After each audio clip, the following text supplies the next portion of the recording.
Trending si Miles Ocampo sa Twitter world, mga kaibigan, after makita ang kanyang napaka-the best na acting skills at pagkatapos pinakita yung galing niya sa pag-arte sa pag-umpisa ng Batang Quiapo.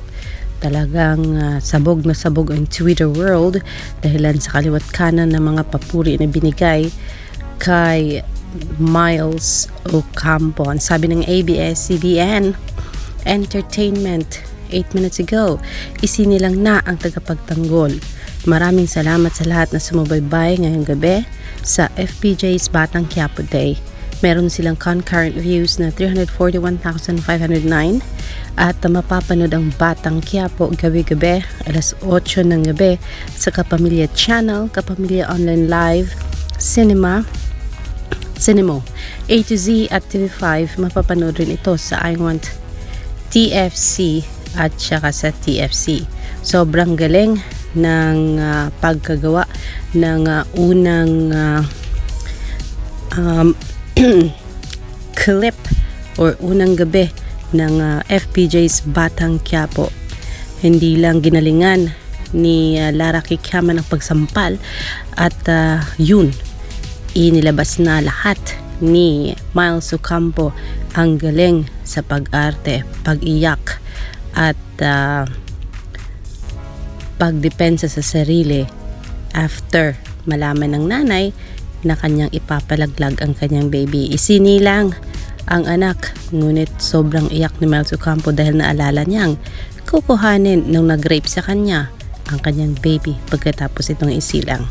Makukuha kaya ng nag-rape sa kanya ang kanyang baby, or ano kaya ang kinabukasang nag-aantay sa bagong silang na tagapagtanggol. Alamin natin bukas kung trending pa rin ba si Miles Ocampo sa Twitter world. Good job, Dreamscape. Sana mapabilang si Maymay sa mga susunod na episodes ng Batang Quiapo at pati na rin si Edward John Bobber Alexander Lexter Juice. Good job, Batang Quiapo's team. Sige. Tulong! Tulong! Rico! Sige na. Tulong! Tulong! Rico! Sige na.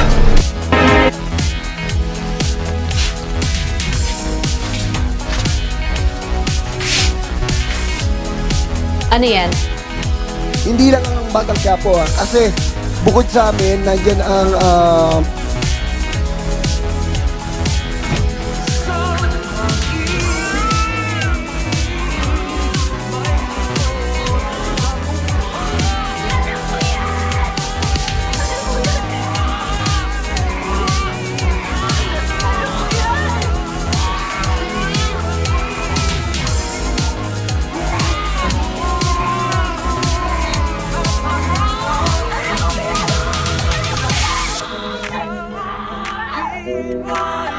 Alam ko yan!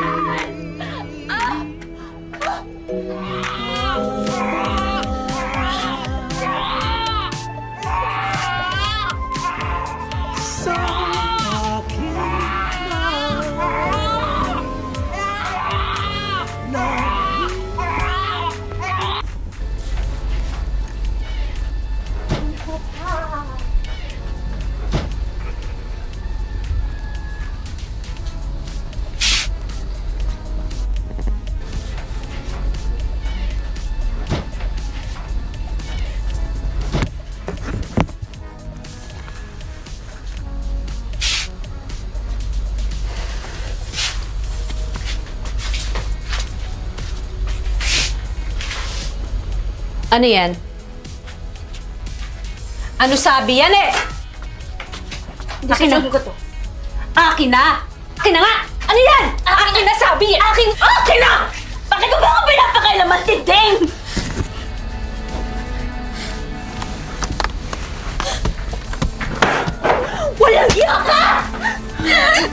Papalit ka nga! Gusto mo bang pagsisihan yung gagawin mo, ha?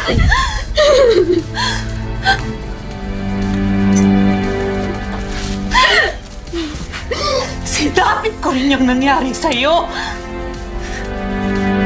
Pero kahit kailan hindi ko naisip yung gagawin mo, kasalanan sa Diyos yan.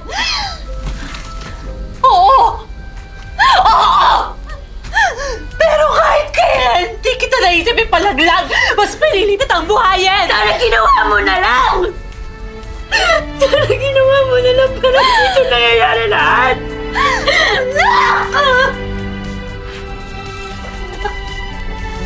Kahit ganito kahalang ang kaluluwa ko, kahit kailan di ko naisip pumalit ang pampalaglag na yan sa'yo.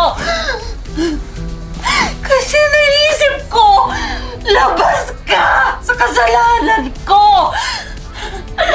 Na may karapatan kang mabuhay. Na may karapatan kang mamili. Anak, tandaan mo, Tess.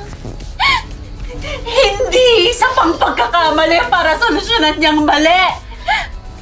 Anak, ito na yung pagkakataon mo para itama yung lahat.